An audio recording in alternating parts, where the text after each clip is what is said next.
Clarify, simplify, and execute. This is my decision-making matrix. Explain to people. No, it's really not about assigning blame or pointing fingers. It's about taking responsibility. The expectations are huge, but she's also got an amazing track record.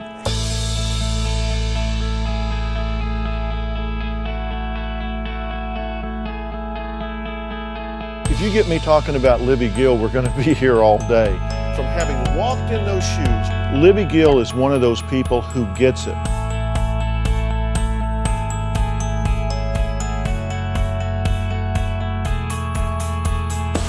Here is my process, because I think we tend to overcomplicate everything. Clarify, simplify, and execute. This is my decision-making matrix. You plug in the relevant data. You clarify the vision. What is it we are trying to accomplish? You simplify the path. Let's make it clear and simple and take all the extraneous out of the way. Libby did a great job. She came in today, very inspiring, and I think for me personally, she really inspired me to go out and take more risk and just improve myself. Hope is that sense of you can leap forward, you can move forward despite the obstacles. And this really comes from a body of research. Interestingly, there is a study on hope. It's called a hope theory that is growing, and it comes mostly out of medicine and positive psychology. And some of the early pioneers in this idea of hope have really defined it and given us a working definition so we can apply it to our own lives. And the first one is a really amazing doctor named Jerome Groopman. Dr. Groopman is a Harvard oncologist, and he was one of the early pioneers in AIDS and cancer research, and also in the theory of hope. And what he found, and there's been a lot of study subsequently about this, is that it's not this just abstract idea of hope, but hope, in fact, affects our physiology, and when we have a sense of hopefulness, we release brain chemicals, including endorphins and enkephalins, that allow us to suppress pain, that boost our immune system, that help us to handle these sorts of healing situations.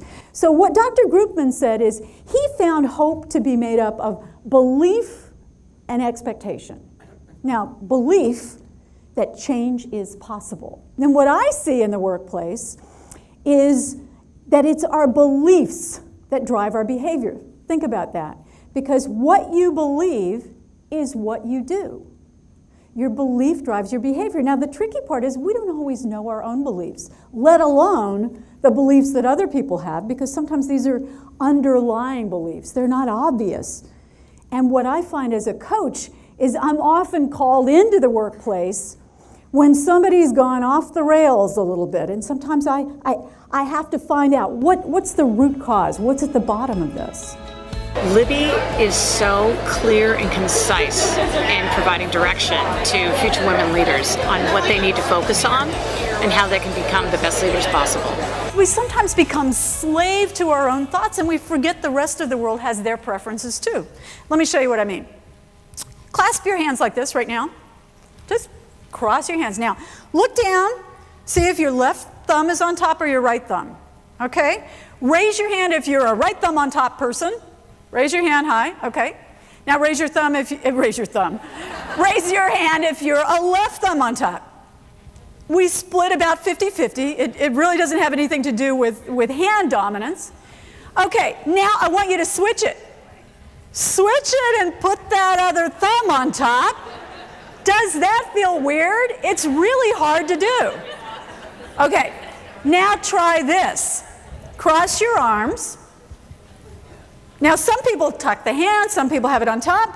Okay, now leave your arm crossed. Look over at your neighbor. See if they're like you, if they're different from you.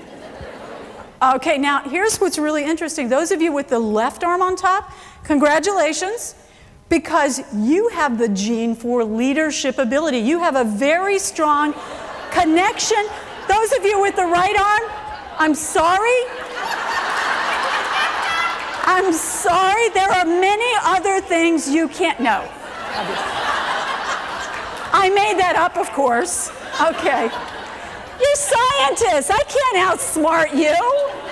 All right. These are preferences. These are preferences that we choose early in life. And they just don't waver too much. But my point is, you're all great leaders, definitely. My point is that our preferences are so strong. We become so wedded to them, it's difficult to change. And the interesting thing is, everybody else's preferences are just that strong, and they're just as resistant to change. She was a terrific speaker. She's energetic. She's dynamic, and really the feedback that we got from our clients was that she energized them into better taking action and also being accountable for those actions, and I would recommend her to anyone.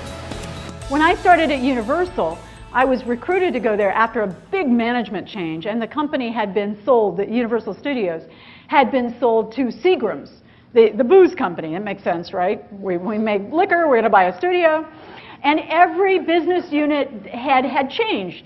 Motion pictures, television, music, theme parks, consumer products, all new management.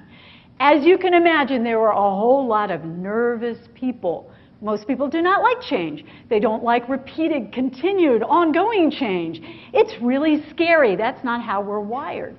My job as head of communications for the television group was to come in and pull people together, because I handle both the internal and external communications. So I set up meetings, 15-minute meetings. My calendar was filled for about the first month with meetings with anybody who touched the TV business. This was financial executives, the guys, the carpenters in the wood mill, costume designers, producers, the talent, anybody that had anything to do with our business, because I wanted to get out and meet them. But I went out and met with the people, and what I found repeatedly was that people thought, it's not my job. We don't work together. There's no reason that I should let you into the mix. It didn't matter that I was head of communication. So what I had to do was find a way to bring them in, to make my success their success, and make us part of a team. And pretty soon, the agendas melded, the silos went away, and we were there working together. We all had a shared purpose. It was that idea of sharing the success, sharing the accomplishment, the creativity, giving other people authority for making up ideas that would work. And we were able to blend that together and share success. Excellent. Very, very good. Inspirational. Fabulous. Very easy to listen to. She painted the picture that I could follow.